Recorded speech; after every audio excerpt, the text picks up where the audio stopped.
Okay, आगे। हाँ, अभी आप शुरू कर सकते हैं। स्टार्ट।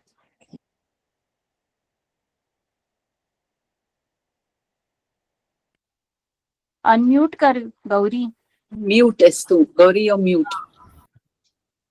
नमस्कार, मी डॉक्टर गौरी सरवणकर तुम्हा सर्वांचं नवरात्री स्पेशल व्याख्यानमालेत स्वागत करते. तुमचा भरघोस प्रतिसाद बघितला आणि आम्हालाही थोडी ऊर्जा मिळाली. थँक्यू सो मच सगळ्यांनी एवढा छान प्रतिसाद दिल्याबद्दल. आता डॉक्टर नियती आपल्या आजच्या स्पीकर आहे डॉक्टर चंदा बिराजदार यांचं इंट्रोडक्शन करून देते. Thank you. Thank you doctor Gauri. नमस्ते आप सबको. ऑथेंटिक आयुर्वेद क्या है ये जानने के लिए आप सबने साइन इन किया हुआ है और आज की अपनी स्पीकर का भी ध्येय यही होता है कि लोगों को ऑथेंटिक आयुर्वेद दिया जाए. बहुत बार ऐसे होता है कि जो आयुर्वेद के बारे में लोगों का समझ होती है और आयुर्वेद असली में क्या है इसके बारे में कुछ चीजें होती है जिसको खारिज करना ये हमारा एक ध्येय है इस कार्यक्रम की तरफ से. तो मैं आपको, जैसे अपर्णा मैडम ने कार्यक्रम की शुरुआत में ही कहा था कि आयुर्वेद का पूरा कोर्स होता है जिसमें पूरी तरह से आपको सिखाया जाता है एनाटॉमी फिजियोलॉजी के साथ ही वनस्पतियों का ज्ञान दिया जाता है, रसशास्त्र का ज्ञान दिया जाता है. हर साल लगभग 150 वनस्पतियों का संस्कृत नाम, उनका रस, वीर्य, विपाक और रसशास्त्र में हर एक मेटल के बारे में ज्ञान दिया जाता है. बहुत सारे जो डॉक्टर्स हैं या लोग हैं जो हमारे क्लिनिक में आते हैं हमको पूछते हैं कि हेवी मेटल्स आपकी दवाइयों में होते हैं, तो उसका जो भस्मीकरण का जो प्रक्रिया है जिसको आज बहुत साल पहले अल्केमी कहा जाता था या केमिस्ट्री, ये आयुर्वेद के तज्ञ नागार्जुन जानते थे और उन्होंने ही ये डेवलप किया है. जो कोई भस्म इसमें उपयुक्त होते हैं वे कैटलिस्ट की तरह काम करते हैं. मतलब कोई भी दवा अगर मुझे ब्रेन में काम करने की जरूरत है तो मुझे उसमें अभ्रक भस्म डालना जरूरी होता है. ये सारी चीजें हमें सिखाई जाती है, भस्मीकरण की प्रक्रिया सिखाई जाती है. बहुत सारी प्रसिद्ध औषधि केंद्र है जो ये भस्म बनाते हैं. कोई भी आपको ऐसे लगा दिया या कुछ भी दे दिया ऐसा नहीं है. एफडी का उसके ऊपर कंट्रोल रहता है और ये पूरा शास्त्र जो है रसायन, वाजीकरण, चिकित्सा, बच्चा पैदा होना, वो कैसा पैदा होना, अपने शरीर में ताकत या इम्यूनिटी कैसे बढ़ाना, ये सारा आयुर्वेद शास्त्र में सिखाया जाता है. ये आपके एक एडिशनल नॉलेज के लिए, क्योंकि आज की जो अपनी वक्ता है उनका काम भी इसी क्षेत्र में है और आज वो अपने को उसी के बारे में एनलाइटन करने वाली है. पहले मैं उनका परिचय करवा दूं. मैं स्वागत करूंगी डॉक्टर चंदा रानी बिराजदार का. आप 25 साल से प्रैक्टिस कर रही है, सिद्धांत दर्शन में एमडी है और आज भी ज्ञान की जिज्ञासा को बढ़ाते हुए एमडी संस्कृत में एमए कर रही है, संस्कृत स्कॉलर है. इसके साथ ही इन्होंने बहुत सारे कालिकाओं में आयुर्वेद के बारे में लिखा है. यूनिवर्सिटी का एक डिपार्टमेंट था कि उसको बहिशाल डिपार्टमेंट कहा जाता था, एक्स्ट्रा म्यूरल डिपार्टमेंट, उसमें वो मेंबर रह चुकी है. 10 सालों तक गांव गांव में जाकर और विविध क्षेत्रों में आयुर्वेद असल में क्या है इसका ज्ञान उन्होंने बांटा हुआ है. उसके साथ ही बच्चों का भी जो एक नियतकालिक आता है ठक ठक, बहुत प्रसिद्ध है, उसमें भी उन्होंने लेखन किया हुआ है. उसके साथ बहुत सारी टॉक्स दिए हुए हैं आयुर्वेद के बारे में और वे आयुश्री करके बोरीवली में जो केंद्र है वहां पर पंचकर्म चिकित्सा और आयुर्वेद चिकित्सा करती है. आज अपने को अपने सामने वो स्त्रियों के बारे में, स्त्रियों का आहार कैसा हो इसके बारे में हमको प्रकाशित करने वाली हैं. तो मैं स्वागत करती हूँ डॉक्टर चंदा रानी बिराजदार का. आप आपका व्याख्यान शुरू कर सकते. नमस्कार सगळ्यांना. माझ्या गुरु कैलासवासी आठवले मॅडम यांचं स्मरण करून, माझ्या गुरु आता ज्या उपस्थित आहेत तिथे सुभाराव मॅडम यांना नमस्कार करून मी व्याख्यानाची सुरुवात करते. सुरुवातीला धन्वंतरी स्तवन करून आपण पुढे जाऊया. नमामि धन्वंतरिमादिदेवो सुरासुरैर्वन्दित पादपद्मं लोके जरारुग्भय मृत्युनाशनम धातारमीशं विविधौषधीनां. व्याख्यानाला सुरुवात करण्यापूर्वी आजचा माझा विषय आहे स्त्रियांचा आहार. नियति मैडम ने जो पहला व्याख्यान घेतलं, जो पहला लेक्चर लिया है, उसमें उन्होंने बहुत सारी चीजें, कैसे खाना चाहिए, क्या खाना चाहिए, कितना पोर्शन होना चाहिए, इसके ऊपर बहुत अच्छा इलेबोरेशन किया है. तो वो पार्ट में मैं नहीं जाना चाहती, लेकिन कुछ चीजें जो अपने से, लेडीज से, जो मालूम होते हुए भी गलत होती है या अनजाने में गलत होती है, उसके ऊपर थोड़ा बोलना चाहूंगी. मूल व्याख्यान चालू करने से पहले मैं थोड़े से आयुर्वेद के 2-3 जो मेन कंसेप्ट्स है उसके बारे में बोलना चाहूंगी. कि सब लोग अपन बोलने में बोलते हैं कि वात दोष, पित्त दोष, कफ दोष है. तो एक्चुअली ये वात पित्त कफ होता क्या है? वात यानी शरीर में घूमने वाला वायु जो डकार से आता है या नीचे से छूटता है, पेट में घूमता है, ऐसे नहीं. वात यानी मूवमेंट, शरीर की जो हलचल होती है. जो मैं बोल रही हूँ, मेरा हाथ हिल रहा है, मेरे लंग्स का काम चालू है, हार्ट का काम चालू है, अतड़ियों का काम चालू है, all sensory motor nerves comes under वात दोष. ये वात दोष का अपना काम है. पित्त का काम क्या है? परिवर्तन करना. जो भी हम खाते हैं, पीते हैं, शरीर पे लेप लगाते हैं, उसको शरीर धातुओं के लिए कन्वर्ट करके लेना, ये पित्त का काम है. जैसे आप बोलते हैं कि केला खाओ तो आपकी हड्डी मजबूत हो जाएगी, लेकिन ऐसा नहीं है ना कि केला खाया और केला वैसे का वैसा जाके हड्डी में बैठ गया. तो केला शरीर में जाने के बाद पित्त दोष की वजह से शरीर के घटकों में परिवर्तित होके हड्डियों को मजबूती देता है, बालों को मजबूती देता है, इस तरह. और कफ दोष का काम ये है कि ये सब जो वात ने लाया, पित्त ने कन्वर्ट किया, वो अपने शरीर के लिए बनाए रखना, जमा करके रखना. जैसे घर की एक दादी रहती है कि घर में आई चीजें घर के लिए संभाल के रखती है, तो वैसा का कफ दोष का होता है. अभी बात आ जाती है प्रकृति की. वात पित्त कफ ये तीनों प्रकृति मानी जाती है. तो वात प्रकृति क्या होती है कि जो बहुत पतला आदमी है, जिसके स्कैंटी हेयर है या कर्ली हेयर है, जो चंचल वृत्ति का आदमी है, वो वात प्रकृति हो गया. पित्त प्रकृति कौन सा है कि जो एग्रेसिव है, जो जिसमें लीडिंग कैपेसिटी है, जो तुरंत रिएक्ट करता है. सुनहरे पार हो गए, मराठीत ज्याला आपण घारे डोळे म्हणतो, एकदम तेजस्वी वर्ण, अशी जी लोक असतात वो पित्त प्रकृति में आ जाते हैं. और कफ प्रकृति वाले जनरली ये लोग कलाकार होते हैं, घने बाल है, शांत स्वभाव है, थोड़ा प्लम शरीर है, ऐसे जो लोग होते हैं वो कफ प्रकृति वाले होते हैं. बहुत क्षमाशील होते हैं, फास्ट रिएक्ट नहीं करते, लेकिन एक बार दिमाग में बैठ गया कि बैठ गया, ऐसे. तो ये तीनों प्रकृति जानना अपने लिए जरूरी है, क्योंकि हर बार हम कुछ बोलेंगे कि वात प्रकृति को ये होता है, वायु बढ़ता है, कम होता है, तो उसका एक्चुअली कंसेप्ट जानना अपने लिए जरूरी होता है. तीसरी बात आती है गुणों की. सत्व, रज और तम, ये 3 गुण होते हैं. वो खाने में भी होते हैं, आदमी में भी होते हैं, अपनी प्रकृति में भी होते हैं. तो सत्व गुण यानी क्या कि जो अपने शरीर को हल्का रखता है, जो अपने शरीर को प्रकाश देता है, अपने शरीर की आभा बढ़ाता है, वो सत्व गुण हो गया. रजोगुण यानी चंचलता, हलचल दिखाने वाला जो गुण होता है वो रजोगुण है. और तमोगुण यानी एकदम निगेटिविटी की तरफ, ज्यादा अंधकार की तरफ जाने वाला. अभी देखो, अंधकार मंदिर में भी होता है, गाभाऱ्यात पण अंधार असतो, पण तो सत्वगुणाचा प्रकाशात्मक अंधार झाला. आणि स्मशान शांतता जी आपण म्हणतो ती तमोगुणाकडे जाणारी झाली. हा जो फरक आहे हा सत्वाच्या शांततेत आणि तमाच्या शांततेत, हे लक्षात घ्यायचं. स्क्रीनशॉट. आता स्त्रियांचा आहार बघताना आधी आपण Dr. Chanda, sorry to disturb you, but lot of participants have requested that if you can speak in Hindi, it would be nice. So, a lot of them are non-Marathi speaking. Sorry. And madam, तुम्हाला ते आपली PPT share करायची असेल तर share करा. हा,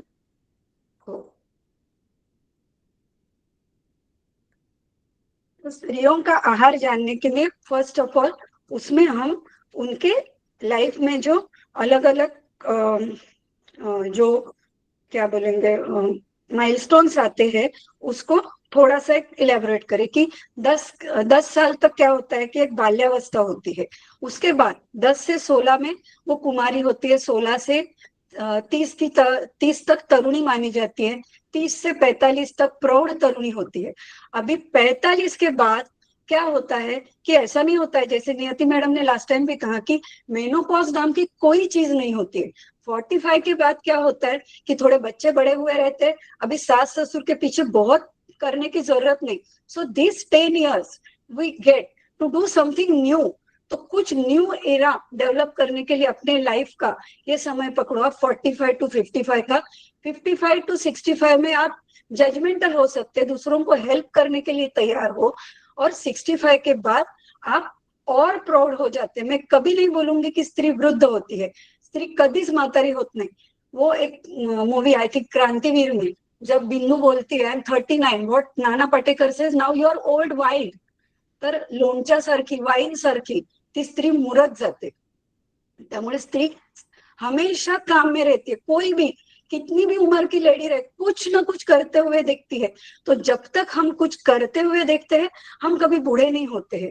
ज्ञान से वृद्ध हो सकते हैं, अनुभव से वृद्ध हो सकते हैं, लेकिन उम्र से बूढ़े होने की जरूरत नहीं है, मन से बूढ़े होने की जरूरत नहीं है। अभी होता क्या है कि ये उम्र में हमारा खान पान क्या होना चाहिए होता है। अभी चालू क्या है कि जो छोटे बच्चे रहते हैं उनको वो क्या खाते हैं कि माँ बाप जो भी देते हैं, दादी है घर में वो देती है, और जिद करके अभी मम्मी ने बोला ये नहीं खाना है तो मम्मी गई ऑफिस, तो उसके बाद चालू हो जाता है दादी के पास जिद करना, दादाजी के पास जिद करना, और जिद से जो मिलता है वो खाते हैं। कुमार अवस्था जो बोली है 10 से 16 में, उसमें अभी बहुत बाहर घूमना उनका चालू हो जाता है, मम्मी के अलावा हाथ छोड़ के क्लासेस में, कॉलेज में, स्कूल में जाना शुरू हो जाता है। तो बाहर की दुनिया दिखती है, वो बाहर का खाना भी उनको चाहिए, ऐसे होने लगता है। जो 16 के बाद की उम्र है, 16 से भी ज्यादा बोलूं तो 20-21 के बाद, कि चलो खा पी के अभी वो तो सेटिस्फेक्शन हो गया, लेकिन अभी जॉब वगैरह चालू हो गए, तो उस वक्त अभी खाने की चीजें तो सबको अभी तक भी अच्छी लगती है, लेकिन वो इतने बिजी हो जाते हैं कि उनको खाने में समय भी नहीं बचता है। कि टिफिन लेके गए हैं, घर में अवेलेबल है, लेकिन काम काम काम इसके पीछे इतना भागते हैं कि खाने में समय नहीं है। फिर 55 के तक क्या होता है, शादी वादी हो जाती है 30-35 में। उसके बाद बच्चों को क्या चाहिए, घर में सबको क्या चाहिए, हस्बैंड को क्या चाहिए, इसके पीछे देखते देखते मुझे क्या अच्छा लगता है ये भी उम्र की औरत भूल जाती है। बच्चे ने मांगा वो बना दिया, हस्बैंड ने बोला वो बना दिया, सास ससुर के परहेज में आया वो बना दिया, उसमें से जो अपने तक आता है उतना खा लेते हैं। बहुत बार जो बचा है वो खा लेते हैं, अगले दिन का खा लेते हैं, ऐसे हो जाता है। बोलते बोलते 55 तक कुछ ना कुछ बीमारियां शरीर में जड़ पकड़ लेती है, बीपी हो, डायबिटीज हो, कुछ ना कुछ। तो फिर ऐसा हो जाता है कि वो जो बीमारी है उसके हिसाब से ही अपना खान पान हो जाता है। तो ऐसा होना बराबर है क्या, ये आप सोच लो।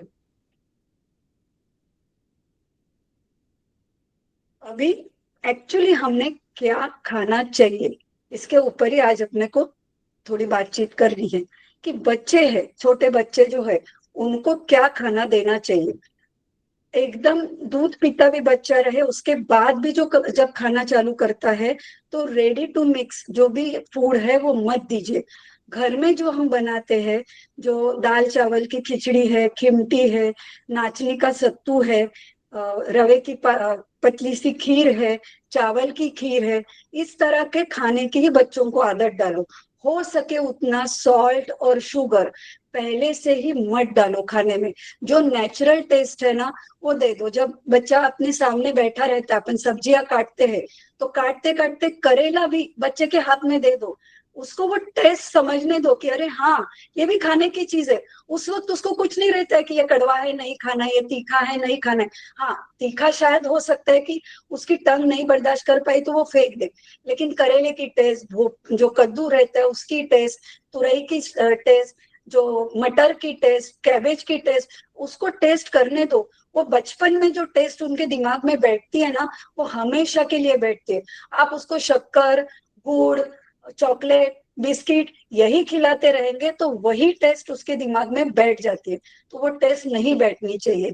फिर बच्चे जैसे जैसे बड़े होने लगते हैं, स्कूल जाने लगते हैं, तो कुछ ना कुछ उनको एक्स्ट्रा फूड अपने को देना ही पड़ता है। घर का खाना, सब्जी रोटी दाल चावल, ये तो देना ही है। जो नॉन वेजिटेरियन है उन्होंने बॉइल्ड एग से शुरू करके या हाफ फ्राइड एग से, स्क्रम्बल्ड एग से शुरू करके, चिकन सूप है, मटन सूप है, फिर थोड़ा बॉइल्ड किया हुआ फिश है, इससे खाना बच्चों का शुरू कर दो।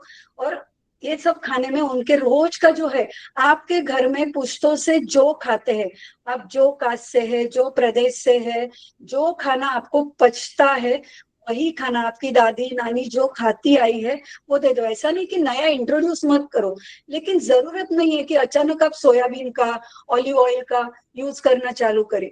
बीच में अचानक सबने सोयाबीन का यूज बढ़ा दिया था, और हाई एस्ट्रोजन की वजह से लड़कियों के पीरियड्स जल्दी आने लगे थे।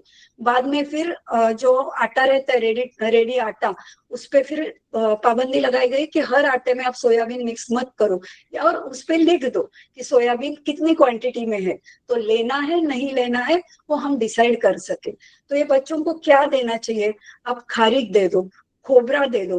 खारीक और खोबरा का मिक्सर में क्रश करके बना के अगर वो खाने में वाटी में डाल के अगर आप दे सकते हैं, तो उसकी वजह से क्या होता है, डेवलपिंग एज है, वो डेवलपिंग एज में उनकी हड्डियां मजबूत होती है, उनके बालों की जड़ें मजबूत होती है। अभी लड़की है, अगर हम लेडीज के बारे में ही बोल रहे हैं, तो उसका डेवलपिंग यूट्रस है, वो यूट्रस के आजू बाजू के जो मसल्स लिगामेंट है, उसमें ताकत आने लगती है।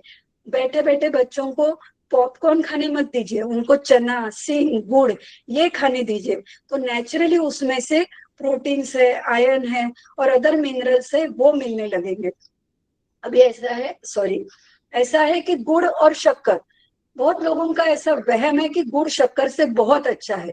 गुड़ अच्छा है अपनी जगह पे, गुड़ भी अच्छा है, उसमें आयरन है, अलग अलग मिनरल्स है, लेकिन गुड़ हमेशा फाइब्रस चीजों के साथ ही खाना चाहिए। जैसे हम गुड़ खोबरा खाते हैं, या चिक्की खाते हैं, तिल की है, सेंगदाने की, या पूरन पोली खाते हैं, ऐसी चीजों में गुड़ जाए तो अच्छा है। लेकिन दूध में, मिठाई में, चाय में गुड़ डाल के नहीं लेना चाहिए, विरुद्ध आहार होता है, लंग्स के लिए भी हानिकारक होता है। सिंपल चीज है, अगर हम लोग 1-2 महीने के लिए गांव चले गए या गलती से डब्बे में शक्कर और गुड़ भूल गए, शक्कर ज्यादा से ज्यादा क्या होती है, चींटियां खा जाएगी, लेकिन गुड़ उसमें फर्मेंटेशन होता है, वो सड़ जाता है, उसमें कीड़े पड़ जाते हैं। वाइन बनाने के लिए या आसावरिष्ट बनाने के लिए गुड़ का उपयोग होता है, शक्कर का नहीं होता है। तो एक्सेस क्वांटिटी में गुड़ पेट में जाएगा तो ग्लाइसेमिक इंडेक्स के हिसाब से दोनों बराबर ही है, शक्कर भी गुड़ भी। लेकिन गुड़ पेट में अगर पड़ा रहेगा, क्योंकि वो चिकट है, शक्कर कैसी है, कार्मिनेटिव है, फटक से निकल जाती है। आपने शक्कर वाली कोई चीज ज्यादा खाई ना, आपको नींद आएगी और यूरिनेट होके, ज्यादा यूरिनेशन होके शक्कर बॉडी से निकल जाएगी।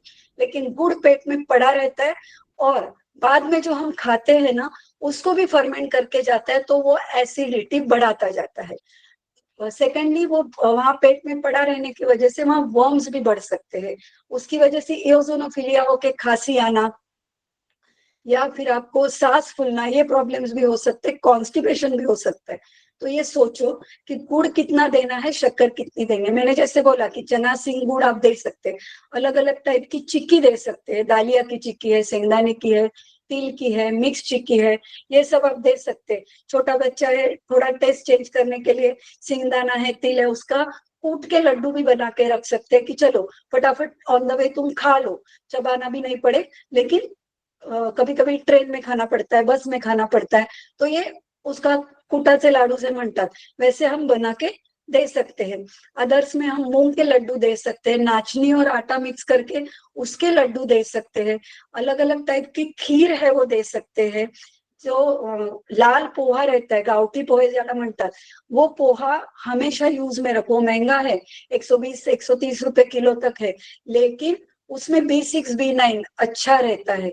तो वो धोके भी नहीं बनाना है, दड़पे पोहे जैसे म्हणतात उस तरह से, या उसका चिवड़ा बना के या दूध में मिक्स करके वैसे वो पोहा खिलाओ बच्चों को, तो उसका, लड़कियों को स्पेशली, तो यूट्राइन डेवलपमेंट के लिए उसका फायदा होता है। PMS, जो पीरियड्स के पहले तकलीफें होती है, पेट में क्रैम्प्स आ सकते हैं, एसिडिटी होती है, वो भी उसकी वजह से कम हो सकती है।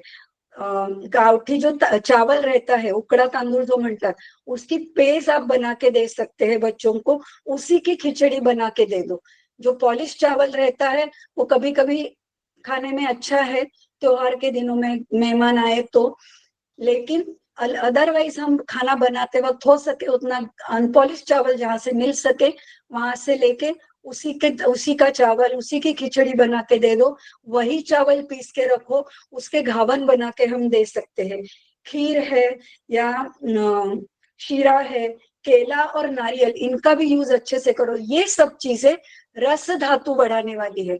अभी क्या चाहिए, रस धातु लड़कियों का बढ़ना चाहिए।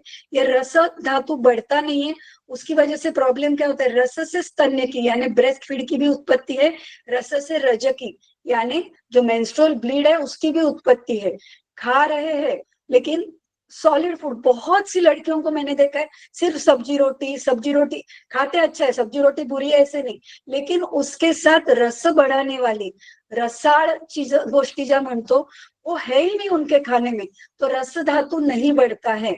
तो पौष्टिक खाना खाके भी, हेल्दी खाना खाके भी उनको मेंस्ट्रुएशन में प्रॉब्लम्स आते हैं, या तो पीरियड्स अच्छे से नहीं आते या फिर पीरियड आते वक्त उनको क्रैम्प्स बहुत आते हैं।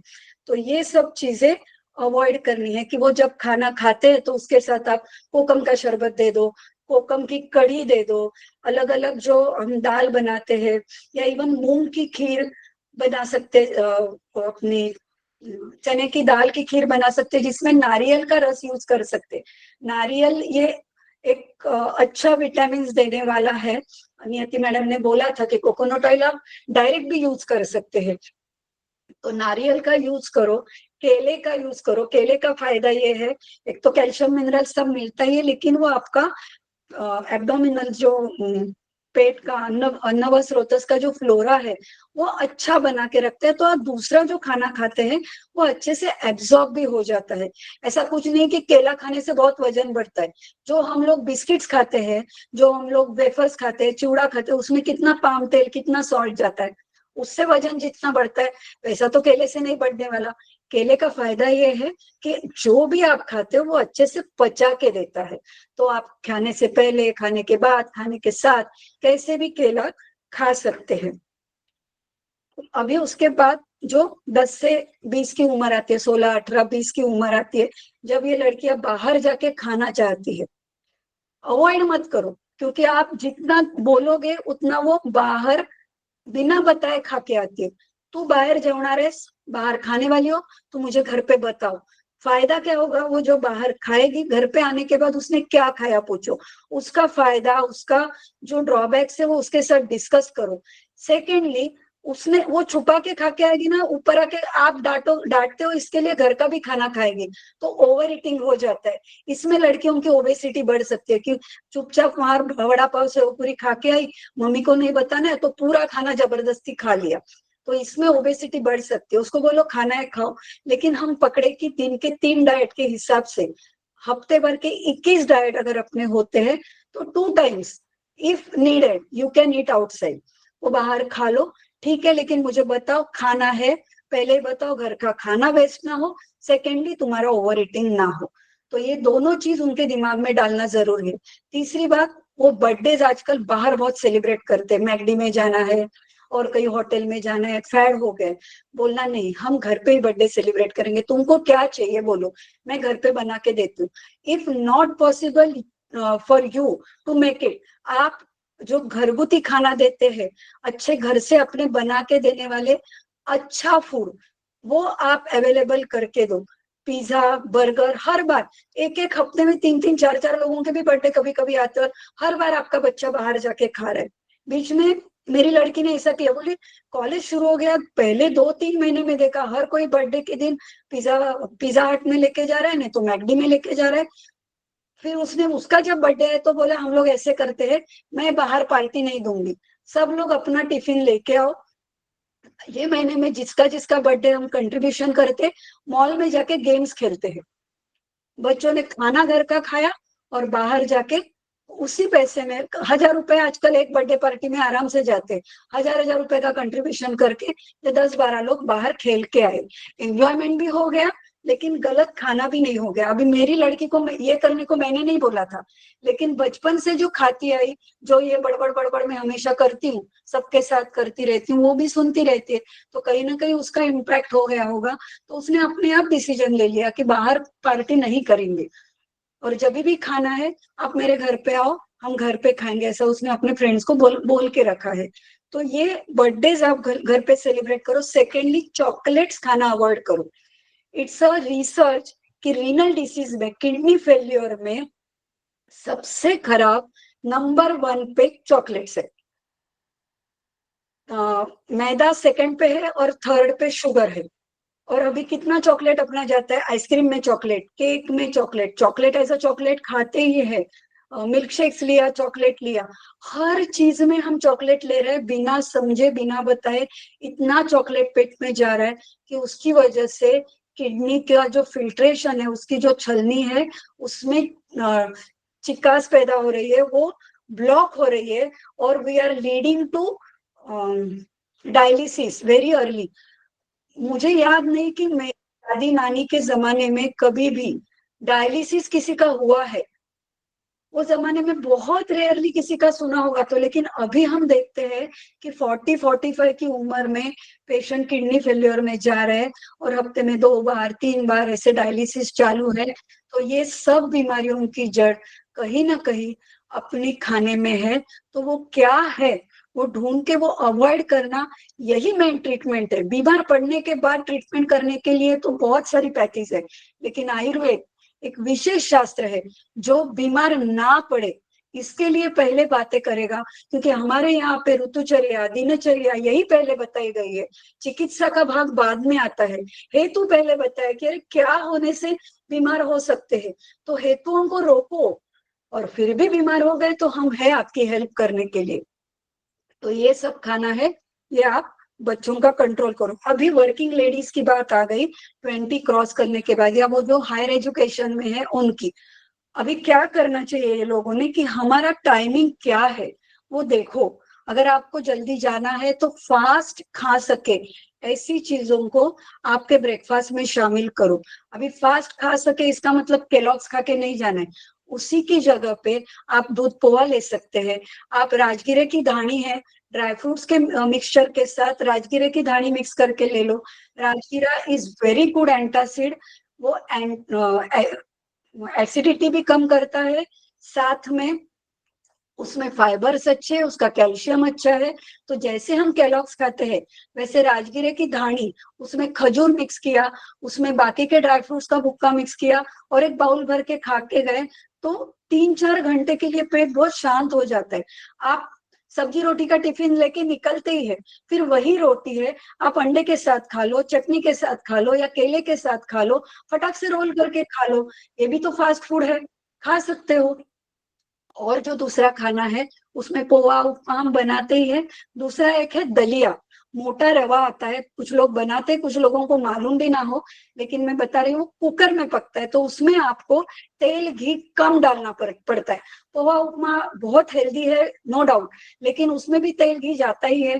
तो अगर आपको वो भी अवॉइड करना है तो कुकर में पकाया हुआ जो दलिया रहता है उसमें आप मूंग ऐड करो, मसूर ऐड करो, कोई सब्जियां ऐड करो, तो पुलाव के जैसे बना के, बनता फास्ट है, फटाफट खा के आप जा सकते हो। उसके साथ एक गिलास छाछ ले लो। सुबह सुबह चाय पी के कॉफी पी के बाहर निकलने से अच्छा है नाश्ता करो, एक गिलास छाछ पियो और चले जाओ। 1-1:30 बजे तक का टाइम आपका आराम से निकल जाता है। फिर आपका टिफिन है, खा लो, टाइम पे खा लो, कुछ फर्क नहीं पड़ता है। 10 मिनट सामने वाले को बोलो मुझे 10 मिनट दे दो, आपको अगर नेचर्स कॉल आए तो आप क्या करेंगे, जाएंगे ही ना। तो 10 मिनट का टाइम लेके अपना खाना टाइम पे खा लो। और हम मुंबई में रहते हैं, इधर रास्ते में कोई मर गया तो भी नहीं देखता है, तो रास्ते में आते जाते भी आराम से आप अपनी चीज खा सकते हैं। तो खा लो, टाइम पे खा लो। टाइम खाना मतलब right food is necessary and right time is also necessary. Secondly, weight loss है, फैट डाइट है, उसके पीछे मत भागो। दूसरे को जो चलता है हमको नहीं चलता है।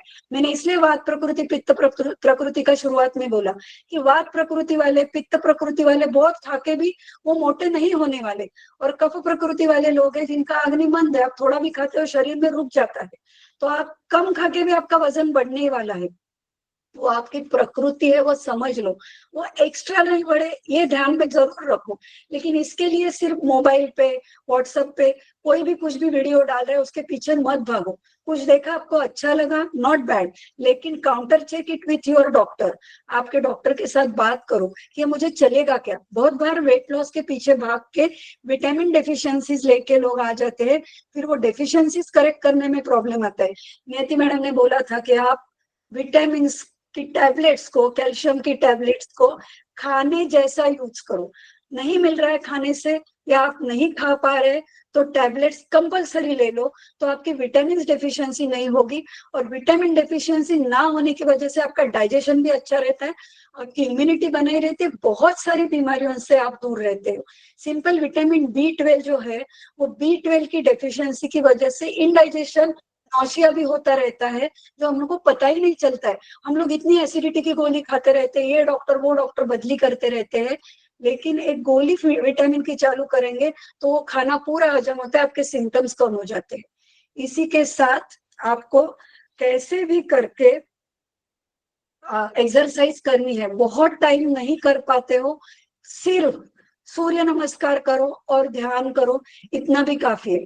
एक एग्जांपल मैं देती हूँ कि जो बड़ा वाटरफॉल होता है, उसके नीचे की जमीन खराब, मतलब झीज होते हैं जमीन नीचे, वो निकल जाती है, लेकिन एक ड्रॉप ड्रॉप भी पानी जहाँ गिरता रहता है, अपन जो पब्लिक वाटर सोर्सेज जहाँ देखते रहता है, लेकिन उसके नीचे का भी तो पत्थर घिसता है। तो बिल्कुल ना करने से अच्छा है कि किया ही नहीं, या हफ्ते में एक आध बार जाके पौने घंटे का जिम में करके, उससे अच्छा है 10 मिनट की एक्सरसाइज रोज करो। अगर आपको 10 ही मिनट की एक्सरसाइज करनी है, आप डिवाइड करो कि मैं 10 मिनट आज सिर्फ खड़े रह के एक्सरसाइज करूंगी, 10 मिनट बैठ के योगासन करूंगी, दूसरे दिन, तीसरे दिन मैं सूर्य नमस्कार करूंगी। 3 दिन की 3 एक्सरसाइज, 10 10 10 मिनट की। सोमवार को जो होगी वापस गुरुवार को होगी, मंगलवार को जो होगी वापस शुक्रवार को होगी। इस तरह से तो सब तरह की एक्सरसाइज आपकी होती रहेगी। ये 10 मिनट आप कैसे भी करके निकालो। अगर आप मोबाइल बाजू में रख देते हो, फालतू के रील्स, फालतू के शॉर्ट्स देखना बंद करते हो, तो आपके पास बहुत टाइम बचेगा, और वो टाइम आपको अपने खुद की हेल्थ के लिए जरूरी है, ये ध्यान में रखो। दूसरा है कि पार्लर आप जाते हैं, उससे अच्छा आपकी रूटीन में आप पंचकर्म का अंतर्भाव कर लो। आपके आजू बाजू में जो आपके डॉक्टर्स वैद्य रहेंगे, उनको पूछ के, उनके पास नहीं रहेगा तो उनकी पहचान के ऑथेंटिक लोगों के साथ करो।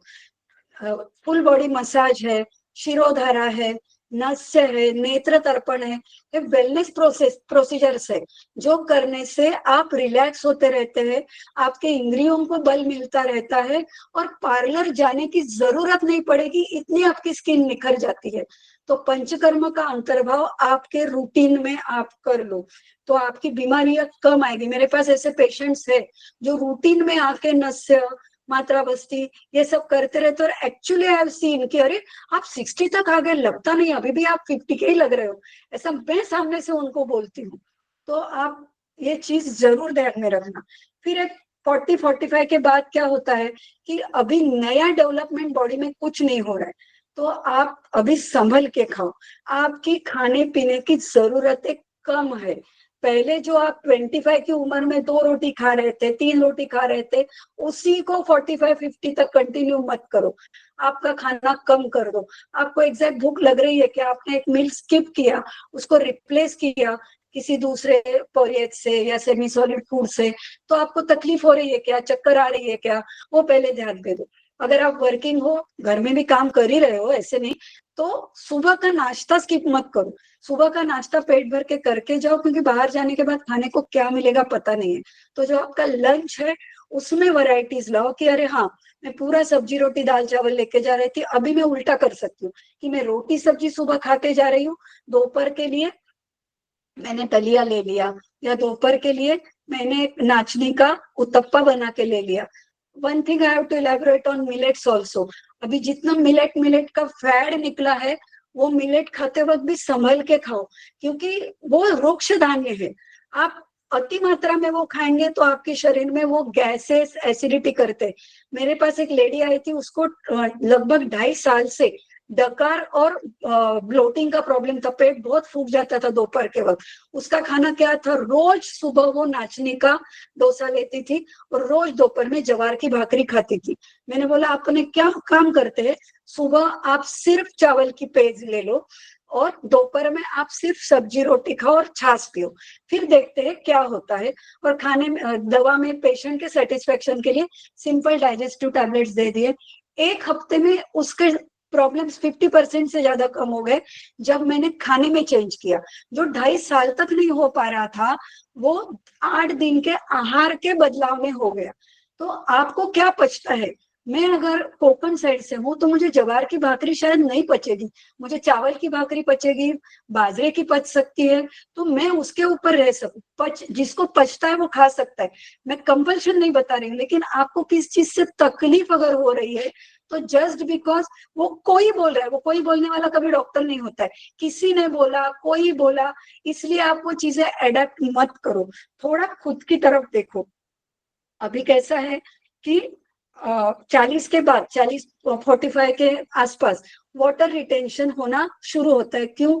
क्योंकि अभी रस धातु से रज बनना कम हो गया, रस धातु से स्तन्य बनने का तो सवाल ही नहीं आता है, तो अभी ये सब बंद हो गया। तो ब्रेस्ट हेवीनेस आना या जो लोअर एब्डोमिन है उसमें हेवीनेस लगना, पूरी बॉडी में अननेसेसरी सूजन लगना कि कल जो ब्लाउज हो रहा था आज अचानक नहीं हो रहा है, सुबह हो रहा था शाम तक हाथ में वो फिट बैठने लगा, ऐसी चीजें हो सकती है।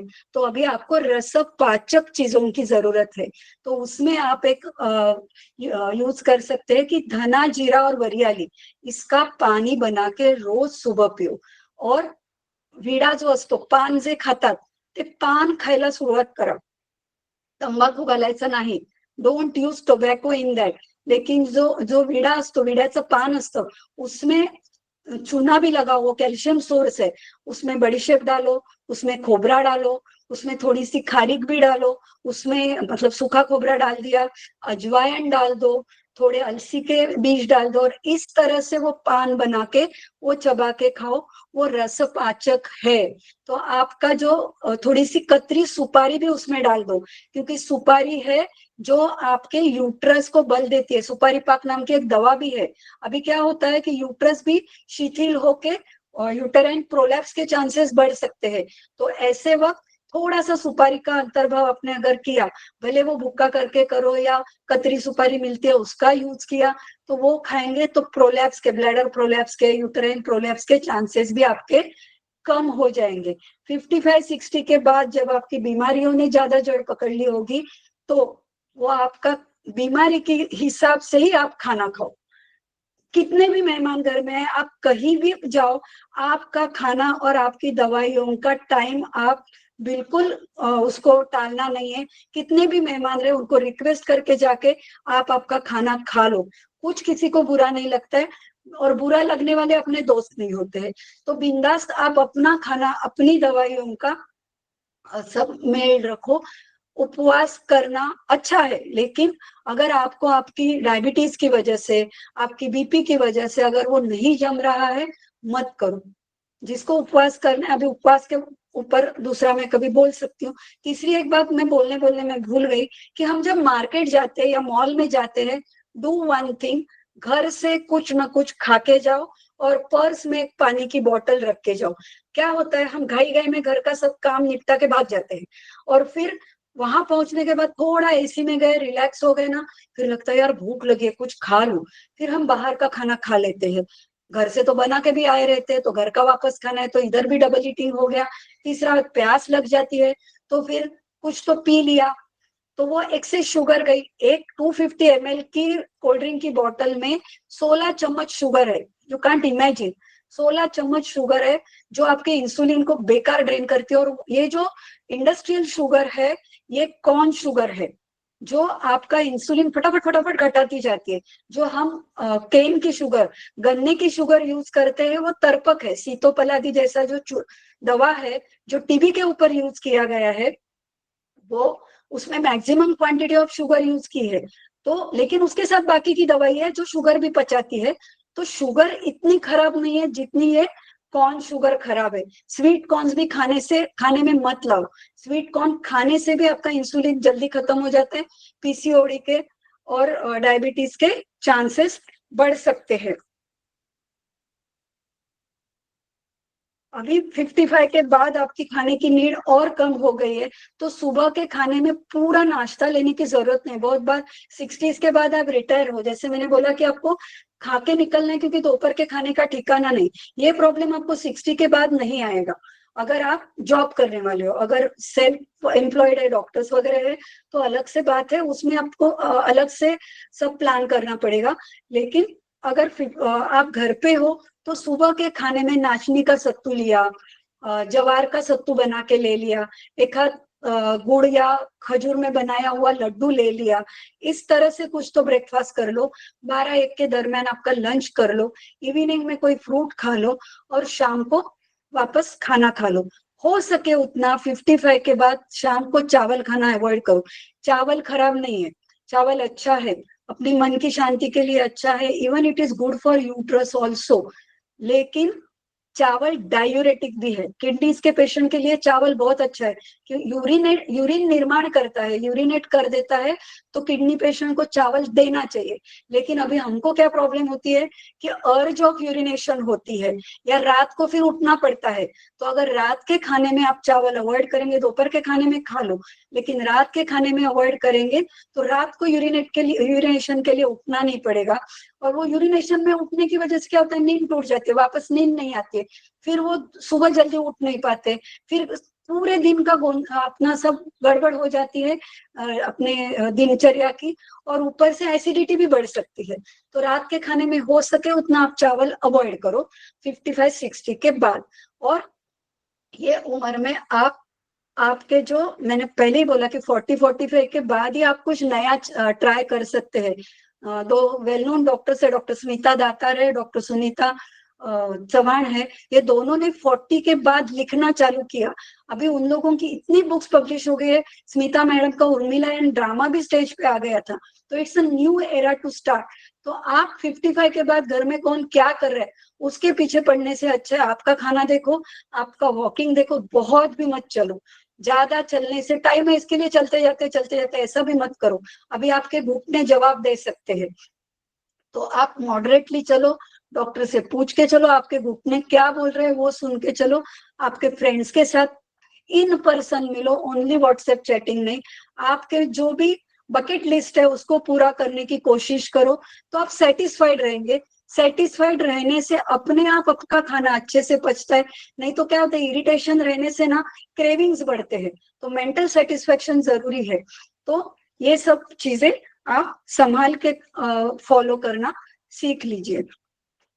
जनरली वायु, पित्त और कफ की जो प्रकृति रहती है, तो वायु प्रकृति की जो औरतें रहती है उनके लिए तेल अच्छा है, तिल अच्छा और प्रॉपर नींद अच्छी है।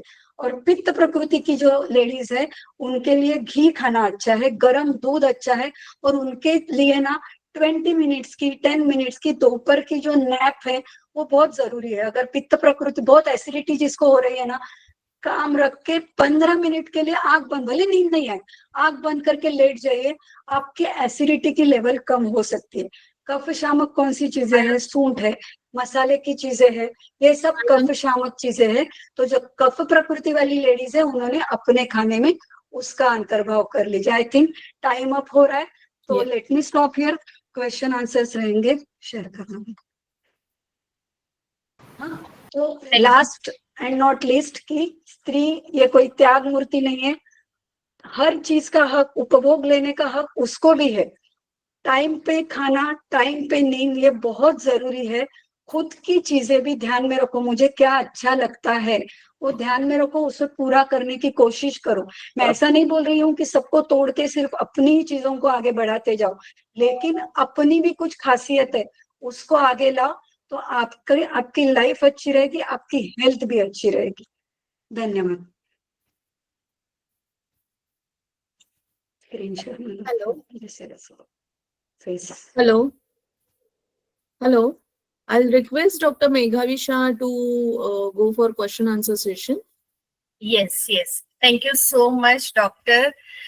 This is amazing नॉलेज, आपने जो भी अभी, actually I like the way, जैसे आपने एकदम बाल्यावस्था से लेके, it's not about the common but it's all about कि how we can change our food every stage of our age. So thank you first of all for this beautiful knowledge. So if anyone has any queries and questions, please आप chat में रख सकते हो. Okay, doctor Shilpa ने बताया है, पूछा है कि इडली एंड डोसा में किस हिसाब से प्रमाण रखना चाहिए. इडली डोसा हम खा सकते हैं, खाने में प्रॉब्लम नहीं है, लेकिन एक ध्यान में रखिए वो फर्मेंटेड फूड है. उड़द की दाल अपने आप में पित्त बढ़ाने वाली, वायु बढ़ाने वाली है. तो जो साउथ इंडियन लोग इडली डोसा खाते हैं ना, उसके साथ भोपड़ा है, कद्दू है, उसके साथ वो सांबार चटनी, इसके साथ वो खाते हैं, तो अपने आप उसको कॉम्पेंसेट हो जाते हैं. यहाँ अपन सिर्फ चटनी के साथ इडली खाते हैं तो वो पच नहीं पाती है. ऊपर से वो चटनी में लहसुन है, मिर्ची है, ये सब खाने की वजह से एसिडिटी होती है. एक तो आप इडली उड़द की दाल की जगह पे मूंग की दाल और थोड़ी सी 1 चम्मच उड़द की दाल डाल के बना दो, एसिडिटी होने के चांसेस कम हो जाते हैं. दूसरा, अगर आपको एसिडिटी है तो फर्स्ट मील में, ब्रेकफास्ट में इडली डोसा मत रखो. You can have it in the evening time, जब आपका पेट में थोड़ा तो खाना बचा है, तो आप जब खाएंगे तो वो पचेगी, इट्स गुड. लेकिन अगर आपको इजीली वो पचती नहीं है तो डोंट मेक अ कंपल्शन कि नहीं मैंने कहीं पढ़ा है उसमें विटामिन सी मिलेगा, विटामिन B6 मिलेगा. उस अलग अलग सोर्सेस होते हैं हर विटामिन के, तो you can get it from other sources. Thank you so much for this beautiful reply. So दूसरा एक सवाल है कि ma'am, how to add green moong and split moong in our everyday diet. तो जो पूरा धान्य जो स्प्राउट्स है वो खाने चाहिए, लेकिन बहुत बार ऐसे होता है कि वो मूंग से भी बड़े मोड़ आते हैं ना, तब तक हम रखते हैं. इतना अंकुरित नहीं होना चाहिए. अपने आज सुबह भिगाया, शाम को बांध के रखा, कल सुबह जितना अंकुर आता है ना उतना ही काफी है. और दूसरी बात, वो कच्चा नहीं खाना है. Our tummy is not meant for कच्चा खाना. आप कच्चा कच्चा खाते जाते हैं. Recently I heard Mukund Savni saying about the thing, and अभी रिसेंट रिसर्च भी है कि कच्चा ज्यादा खाने से ब्लोटिंग बढ़ के वजन बढ़ सकता है. ऑल थिंग्स आर मतलब जो विटामिन है अपने 95% विटामिन आर फैट सोल्यूबल. आप जो कचुम्बर बनाते हैं, आप जो मूंग बनाते हैं, उसको एक घी का हल्का तड़का दे दो. घी खाने, हींग डालो, जीरा डालो, चाट मसाला डालो, फ्राई करो, ढक्कन रखो, गैस बंद कर दो. That half cook food is also enough. लेकिन आप पूरा का पूरा कच्चा लेके वो वैसे के वैसे उसके ऊपर कुछ टॉपिंग डाल के, कुछ ना कुछ ऑयल्स डाल के खाओगे, वो आपको गैस करेगा, ब्लोटिंग बढ़ाएगा, वजन हो सकता है कम क्योंकि आपको नरिशमेंट ही नहीं मिल रही है, लेकिन कॉन्स्टिपेशन बढ़ सकता है, आपको विटामिन डेफिशिएंसीज डेवलप हो सकती है. तो घी के बगैर या तेल के बगैर या कोई भी स्निग्धता मिलाए बगैर कोई खाना नहीं खाना चाहिए. The combination of protein, fat and carbohydrate is necessary. The only thing, if you are eating nonveg, उसमें आपको फाइबर्स की जरूरत है, लेकिन कार्बोहाइड्रेट साथ में नहीं रहेंगे तो भी बहुत बड़ा इम्पैक्ट नहीं करता है. The portion must be small provided. Thank you so much. It's actually the truth, क्योंकि काफी लोग है ना ऐसे ही खा लेते हैं, स्निग्धता अवॉइड करते हैं बिकॉज उनको लगता है कि हमारी वजन बढ़ जाएगा. सो thank you so much for this input. तो किसी का सवाल है कि एसिडिटी और बर्ब्स जो आ रहे हैं, तो उसे कम करने के लिए उनको क्या डाइट फॉलो करना चाहिए. फर्स्ट ऑफ ऑल आपके डाइट में प्रॉब्लम्स क्या है वो फाइंड आउट करने पड़ेंगे. तो better for these problems you consult your doctor. फिर भी एक सिंपल चीज मैं बताती हूँ कि अगर अभी मैंने बताया तो उस हिसाब से आपने डाइट चेंज किया, तो सुबह खाली पेट में सादा नमक, जो खड़ा नमक रहता है, उसका एक दाना गर्म पानी में और उसमें थोड़ा सा हींग, ये मिला के अगर आप पीना शुरू करेंगे, और घी, खड़ा नमक, हींग और घी, ये गर्म पानी में सुबह खाली पेट लेना चालू करेंगे तो धीरे धीरे आपके गैसेस निकलना शुरू हो जाएंगे, बर्निंग कम हो सकता है. Thank you so much. So यहाँ चीज में पूछा नहीं है किसी ने, लेकिन अभी नमक की बात निकली है तो मैं बताना चाहती हूँ, बिकॉज मिथ इज देयर कि sendha namak is better than normal salt. Sendha namak is good for heart but bad for kidneys. Always you have to remember. And जो अपना सोडियम क्लोराइड रेगुलर सॉल्ट है, that is good for heart, लेकिन sorry good for kidney but bad for heart. तो दोनों का mail होना चाहिए। आप जो कचुम्बर वगैरह बनाते हैं, सलाड्स बनाते हैं या उपवास का खाना बनाते हैं, उसमें सेंधा नमक यूज करो, बट अदरवाइज के खाने में आयोडाइज्ड नमक यूज करो, नहीं तो थायराइड के प्रॉब्लम भी बढ़ सकते हैं। अमेजिंग। यानी टेबल सॉल्ट जब हम बोलते हैं तो वहां पे हमें सेंधा नमक और बाकी के कुकिंग में हमें नॉर्मल नमक को यूटिलाइज करना है। अमेजिंग। सो दही के बारे में भी आप कुछ हमें इनपुट दे सकते हो यहाँ पे, सिमिलर काफी? हाँ, कैसा है, dahi is rich in protein, that is there, लेकिन दही की क्वांटिटी कितनी होनी चाहिए। कभी भी ना कोई भी खाने की क्वांटिटी डिसाइड करने के लिए जो नैवेद्याचं ताट असतं ना, लुक आफ्टर दैट, उसमें 1 चम्मच दही रहता है, उसका काम है प्रोबायोटिक्स का। या कचुम्बर में जितना दही आएगा दैट मच इज इनफ। अब बाउल भर दही लेना गलत है, क्योंकि दही वाटर रिटेंशन करता है। दही हम लोग जुलाब में दही क्यों देते हैं कि जुलाब तुरंत रुक जाता है, क्योंकि वो जो बाहर जाने वाला पानी है वो रोक के रखता है। If you start eating a bowl of curd every day, your cells will start retaining water. दही सूजन बढ़ाता है, शोधहर में सबसे श्रेष्ठ दही बोला गया है। दही के साथ आपको कुछ ना कुछ मिला के लेना है, सिर्फ दही नहीं लेना है कि जैसे नमक है, शक्कर है, पेपर है, मूंग है, आंवला है। इसका मतलब इतना सब ध्यान रखने की जरूरत नहीं। आप कचुम्बर में दही ले सकते हो या 1 चम्मच दही से शुरुआत कर सकते हो आपके खाने की। That much probiotic is enough. If you want more probiotic, add छाछ इन योर फूड। अभी लोगों का कहना है दही और छाछ तो सेम है, नहीं, लेकिन संस्कार से गुण बदल जाते हैं। मंथन करने की वजह से छाछ के गुण बदली हो जाते हैं। छाछ अपन ग्रहणी में और पाइल्स में यूज करते हैं because it has carminative action. तो chemically they may be similar, but as per Ayurvedic physics both are different. Great, amazing, amazing. Kharik and coconut, how to use? सूखा कोकोनट जो रहता है, सूखा खोबरा आणि खारीक, you can grind it, you can keep it, you can use it any time as munching करने के लिए खा सकते हैं। या फिर एक कॉम्बिनेशन है कि टुकड़ा खारीक ले लो, खोबरे के टुकड़े ले लो, और जवार की दानी, चावल की दानी, और उसको घी पे हल्का फ्राई करके मिक्स करके रखो, या मखाना लेके उसमें सबका मिक्सचर करके रखो। दैट इन बिटवीन, बच्चों को पढ़ाई के वक्त में कुछ चाहिए रहता है बिकॉज ब्रेन गेट एग्जॉस्टेड, तो उनको कुछ चाहिए, तो काली किशमिश, काली मुनक्का जो होती है वो, और खारीक, इनके प्रिपरेशन उनके लिए रखो। Both are very helpful for them. तो ये आप कर सकते हैं। Great, thank you so much. So side effect of eating मूसली, मूसली खाने से, डेली मूसली खाने से क्या उनको तकलीफ हो सकती है? The thing is, मूसली में अभी I don't know the exact content, so wrong to comment, लेकिन मेरा मानना ये है कि जो भी प्रिजर्व फूड है ना, आप अवॉइड करो। शुरुआत में मैंने सत्वरजतम की बात की, एक्चुअली मुझे उस पर आना था लेकिन टाइम खत्म हो गया। जो भी खाना ताजा बनता है, वेज नॉन वेज इमटेरियल, आप ताजा फिश खाओ, ताजी रोटी खाओ, ताजा चावल खाओ, वो सत्व गुण वाला होता है जो आपकी बॉडी को लाइट रखता है। बनाने के 2-3 घंटे में वो खाएंगे तो वो सत्व गुण की वृद्धि करता है।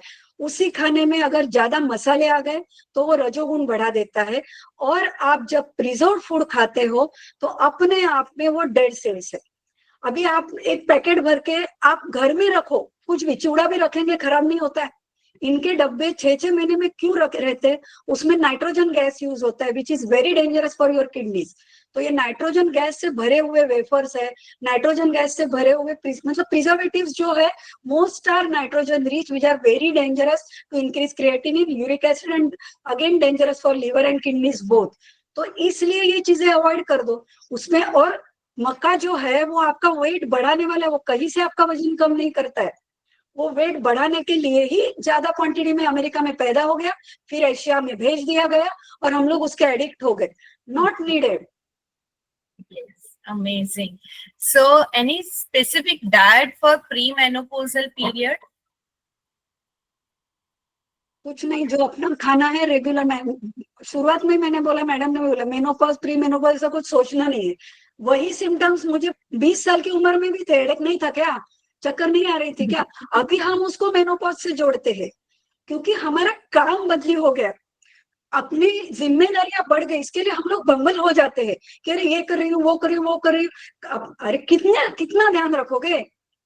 अभी तक खुद का रख रहे थे, फिर हस्बैंड का आया, बच्चों का आया, अभी सास ससुर भी भूलने में जा रहे हैं, तो उनकी भी जिम्मेदारी बढ़ गई। ऊपर से हम जहाँ वर्किंग है वहां पे हम एक हायर पोस्ट पे पहुंचने के बाद वहां की जिम्मेदारियां भी बढ़ गई, उसकी वजह से आने वाला स्ट्रेस है, नथिंग एल्स।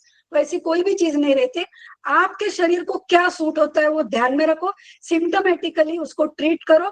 और मैंने जैसे बोला कि शिरोधारा है, नस्य है, मात्रा बसती है, सचमुच इसका असर होता है।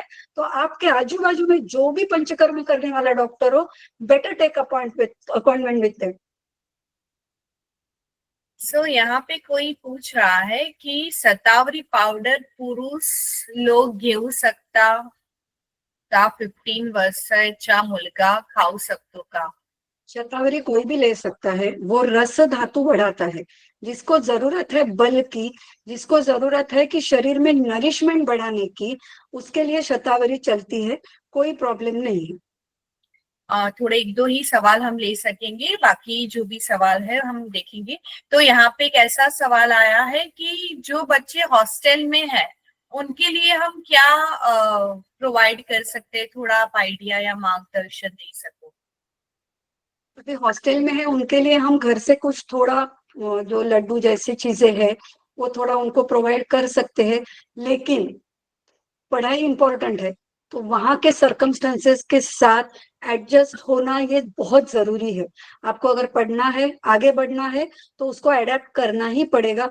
प्रॉब्लम्स क्या क्रिएट हो रहे हैं, कौन से खाने से, क्या करने से। बहुत बार ये हॉस्टल में रहने से क्या होता है, बच्चे रात भर एक दूसरे के लिए जागते रहते हैं, और वो जागना उनके लिए मेन प्रॉब्लम होता है, नॉट द फूड। और घर में चटपटा खाना खाने की मम्मी ने आदत डाली हुई रहते है की हा तुला काय पाहिजे, आज एकच बाळ आहे, तुला काय पाहिजे ते बनवलं, तेच मी खाल्लं, तेच बाबाने खाल्लं, ऐसा हो रहा है। तो वो उनको एडजस्टमेंट की आदत नहीं है, तो वो एडजस्टमेंट उनको सीखनी चाहिए। Yes. So one more question we can take and then we just complete this today call.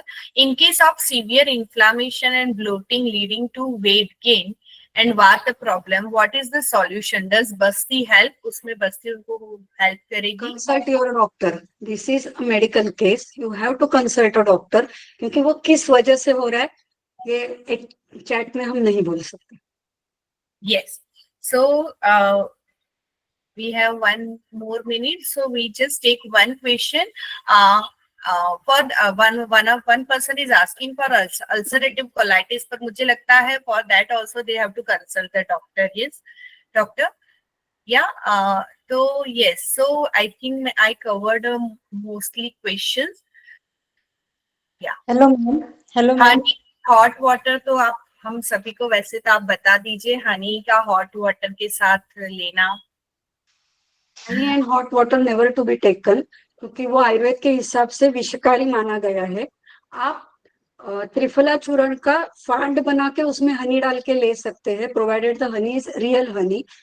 और ऐसा कुछ नहीं कि गर्म पानी पीते रहने से बहुत शरीर को फायदा होता है। मटके का पानी जो होता है ना, दैट इज अल्कलाइन वाटर। आजकल अल्कलाइन वाटर का इतना फैड आ गया है कि 4-4, 5-5 लाख के आर लगा रहे हैं लोग घर में। कोई जरूरत नहीं है। आप मटके में पानी रखो, उसमें चाहिए तो खस डालो, नागरमोट डालो, वो पानी पियो, that is alkaline water only. Even मैंने जैसे बोला कि आप पान खाओ, चूना जो लगा के खाते हैं ना, चूना इज अल्कलाइन ओनली।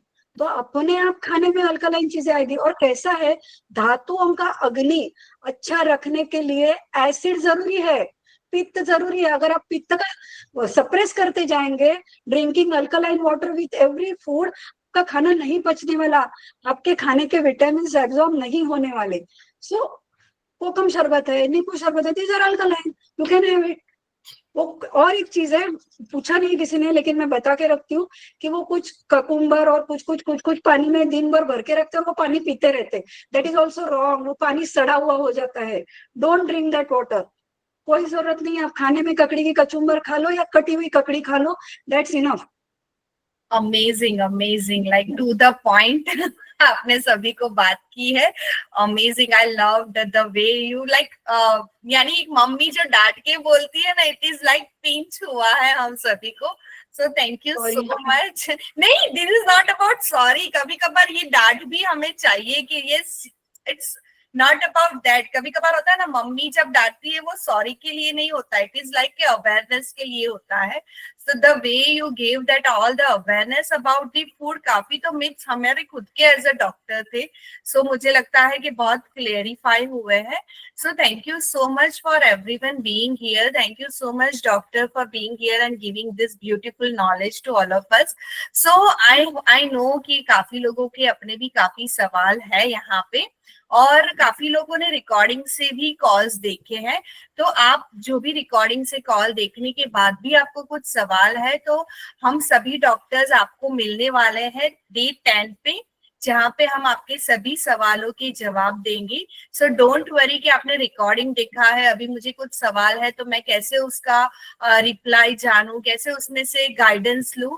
तो we are here to spread the awareness, spread the consciousness about the Ayurveda.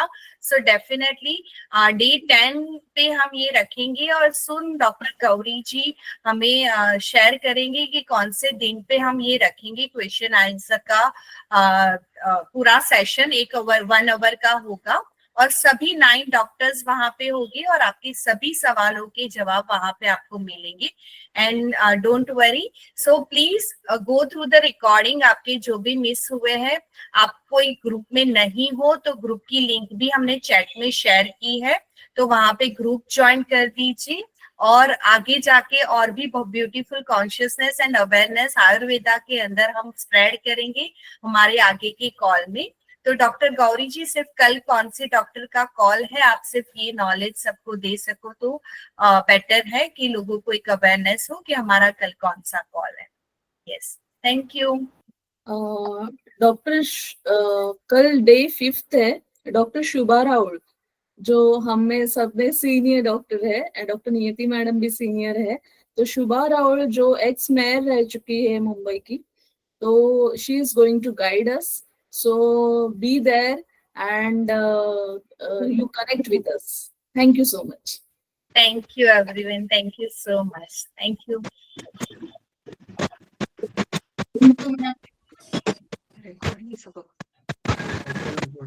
Stop करू दे ना रेकॉर्डिंग. Oh.